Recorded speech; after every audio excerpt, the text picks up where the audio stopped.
When I look back on the months that nearly shattered me, I realize now that my husband, Daniel, saw it all unravel in front of his eyes. We lived in Seattle, Washington, in a modest two-story home with a white fence and a small garden that I adored. I loved tending to the roses, clipping back the lavender, and watching the hummingbirds flit around in the mornings. But as much as I loved our little haven, life outside of it began to wear me down in ways I never expected. It all began with work. I had been a project manager for a marketing firm, and while I had always thrived under pressure, the company underwent new leadership that demanded more than was humanly possible. Long hours, late-night emails, impossible deadlines. Suddenly, my once steady job became an avalanche of stress. I remember sitting in front of my laptop one night, my fingers frozen above the keys, as tears blurred the words on the screen.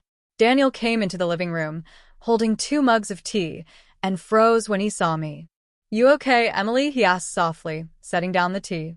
I nodded, but my lips trembled.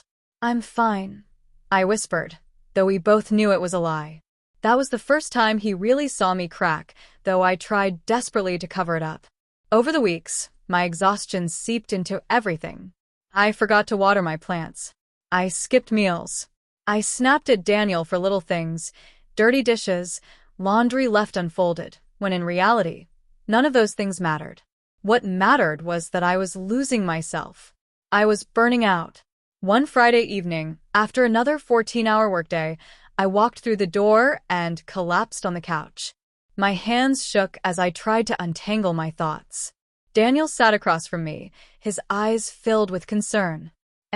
You're breaking down," he said quietly. "You can't keep doing this."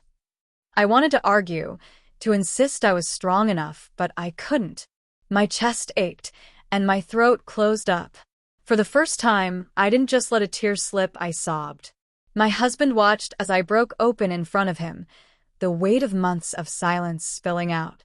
Through my tears, I told him everything, the impossible expectations at work, the fear of failing, the way I felt like I was drowning with no way out. My voice cracked as I admitted, "I don't even recognize myself anymore." Daniel moved closer, pulling me into his arms. "You don't have to hide from me," he whispered. "I'd rather see you fall apart than see you pretend you're okay while hurting inside." For the first time, I believed him. The days that followed were difficult. Even though I had opened up, I still wrestled with guilt. Guilt that I wasn't strong enough.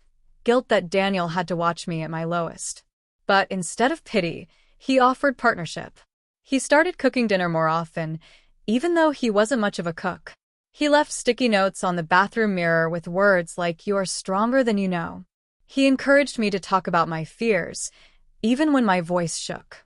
But the real turning point came one Sunday morning. I woke up to the sound of rain against the window, the sky gray with Seattle's familiar drizzle. Daniel suggested we take a walk anyway, so we did, umbrellas in hand, boots splashing through puddles. "Why do you stay with me when I'm like this?" asked him suddenly, my voice breaking. He stopped walking, turning to me with the kind of steady gaze that had made me fall in love with him years ago. "Because you're you, Emily.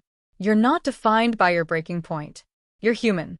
And I'd rather stand with you in the storm than walk in the sunshine without you." Those words anchored me. It wasn't an overnight fix.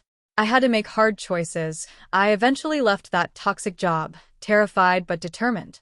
I took time to heal, rediscovered my love for painting, and started working part-time at a local community center. Slowly, my laughter returned. Slowly, I learned that breaking didn't mean I was broken forever.